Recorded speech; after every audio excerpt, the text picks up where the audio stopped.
లోకేష్ కనకరాజ్ ఇప్పుడు sensational director అని చెప్పుకోవాలి. అయితే ఎల్సీయూ ఫార్మాటా కాదా అనేది మాత్రం ఖచ్చితంగా మరికొద్ది రోజులు తెలుస్తుంది.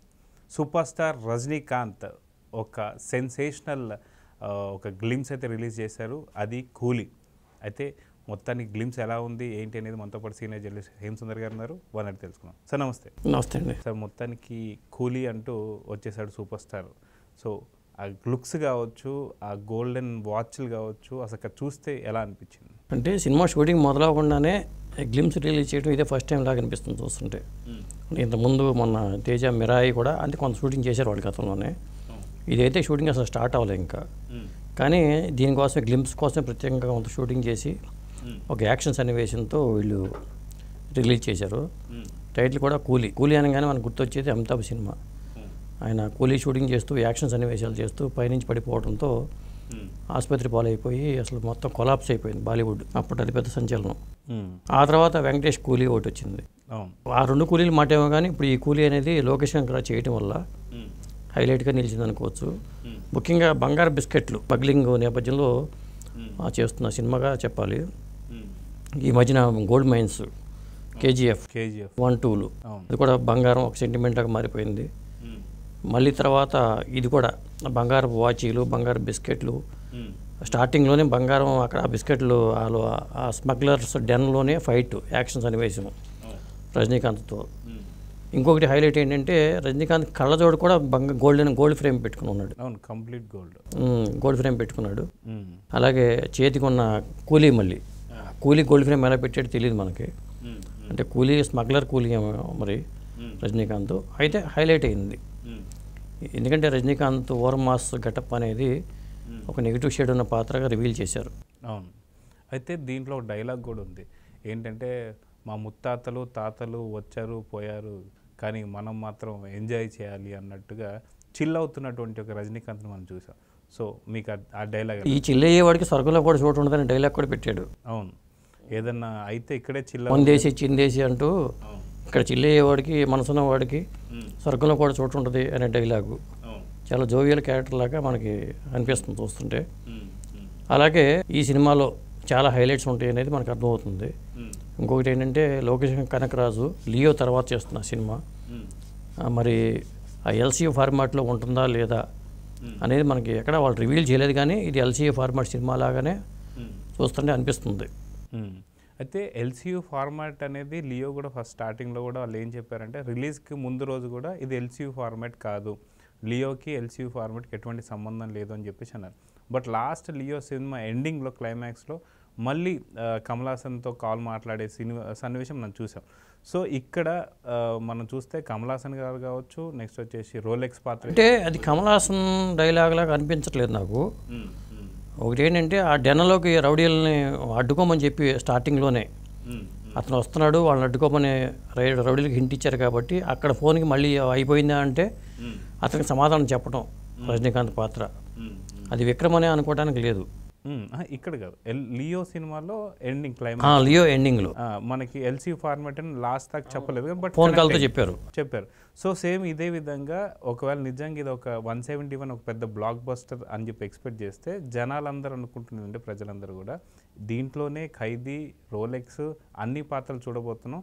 స్పెషల్ అపీరియన్స్గా మనకి నాగార్జున గారు ఉండబోతున్నారు అనేది ఒక టాక్ అయితే వినిపిస్తుంది. దాని నుంచి అది స్పెషల్ అపీరియన్స్ కాదు, నాగార్జున ఫుల్ లెంగ్త్ రోల్ అని సమాచారం. నేను అనుకోవటం అది ఇన్స్పెక్టర్ పాత్ర అయి ఉంటుంది.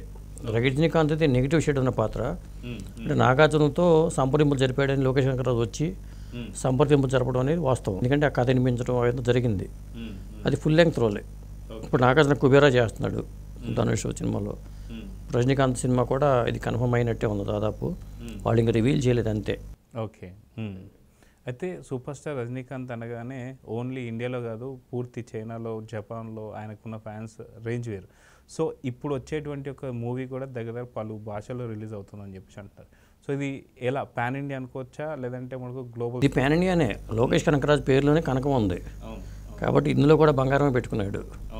మరి సెంటిమెంట్ అనుకోవాలో లేదో కానీ లోకేష్ కనకరాజ్ చేసిన సినిమాలన్నీ ఒక ఎత్తు, ఈ సినిమా ఒక ఎత్తు అనుకోవాలి. ఎందుకంటే బడ్జెట్ పరంగా కానీ ఇది సన్ పిక్చర్స్ వాళ్ళు కళానిధి మారని వాళ్ళు చేస్తున్నారు. బడ్జెట్ పరంగా కానీ సినిమా మేకింగ్ పరంగా కానీ ఎక్కడా తగ్గకుండా వాళ్ళు సినిమా చేసే ఆలోచనలో ఉన్నారు. దీనికి 400-500 కోట్ల బడ్జెట్ పెట్టే ఆలోచనలో ఉన్నారు.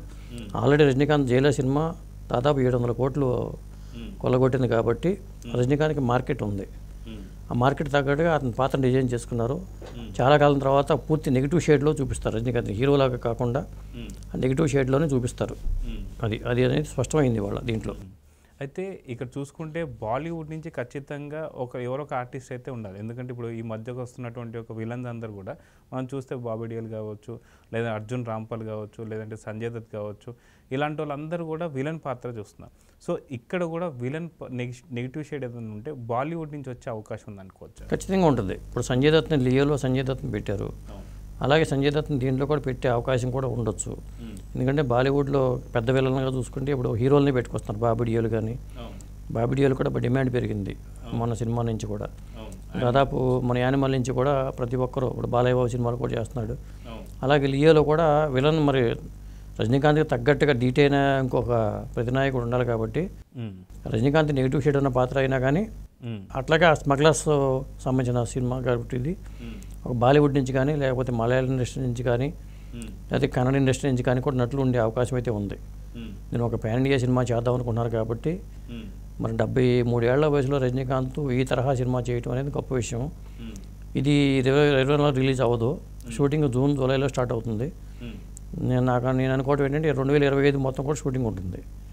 రిలీజ్ వచ్చేసరికి 2026 సంక్రాంతి టైంకి వాళ్ళు ప్లాన్ చేసుకొని ఉండొచ్చు. ఓకే. అయితే దరిదాపున ఇప్పుడు 53 ఏళ్ళ సంబంధించి రజనీకాంత్ ఇంకా 75కి ఏదైనా సరే విరామం ఇచ్చేటట్లు ఉందా, లేదంటే మటుకు కొనసాగు? ఈ 171 మూవీ కాబట్టి ఇంకొక 4 సినిమాలు చేసిన తర్వాత ఏమన్నా రిటైర్ అవుతాడా? రజనీకాంత్ ఈ మధ్యన ఒక ఇంటర్వ్యూలో నేను పాడి మీద పడుకున్నప్పుడు కూడా నేను చేస్తాను, చివరి దశ కూడా నాకు ఆ గెటప్ ఇస్తే, చనిపోబోతున్న పాత్ర ఇస్తే, నాకు అప్పటికప్పుడు చనిపోబోతున్న పాత్ర ఇస్తే అప్పుడు కూడా చేస్తాను, ఆ ఆలోచన ఉంది అని చెప్పి ఆయన అన్నట్టుగా సమాచారం ఉంది. ఒక ఇంటర్వ్యూలో చెప్పారని. మరి అట్లాంటి కోరిక ఏమైనా ఉందేమో ఆయనకి. అక్కినే నాగేశ్వరరావు గారు కూడా మానవ సినిమాలో క్యాన్సర్తో ఉన్నప్పుడు కూడా ఆయన నటించాడు కాబట్టి అంటే చివరి వరకు నటించాలనే కోరికని రజనీకాంత్ వ్యక్తం చేశాడు. ఇప్పుడు అదే కోలో అమితాబ్ బచ్చన్ కూడా అదే పాత్రలు అందరూ అదే చేస్తున్నారుగా. అందరూ సీనియర్ హీరోలు ఎవరు కూడా అసలు రెస్ట్ తీసుకోవట్లా. అవును.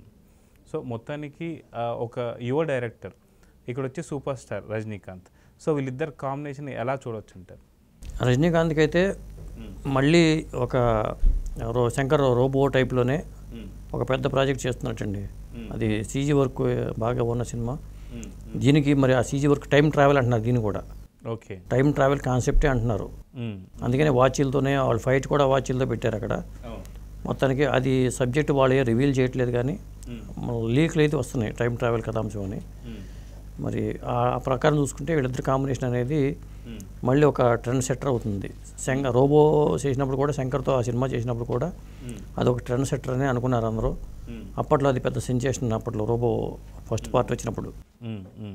అయితే మనం ఇంతకుముందు గ్లిమ్స్ చూసుకుంటే పూర్తిగా డార్క్ మోడ్లోనే కనిపిస్తుంది. అంతకుముందు లోకేష్ కనకరాజ్ మూవీస్ అన్నీ కూడా మనకు డార్క్ మోడ్లో చూసాం ఏదైతే మనకు వచ్చినాయి. సో దీన్ని కూడా డార్క్ మోడ్ అనేది ఇప్పుడు ఒక పెద్ద అలా అనుకోవడం లేదు.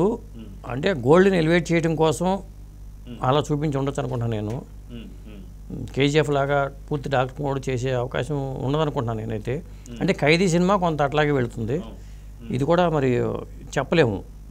ఇంకొకటి ఏంటంటే కేస్ సెంటిమెంట్ అనేది కూడా లోకేష్కి వర్కౌట్ అయింది కాబట్టి అతని ఖైదీతోనే చాలా పాపులారిటీ వచ్చింది లోకేష్కి.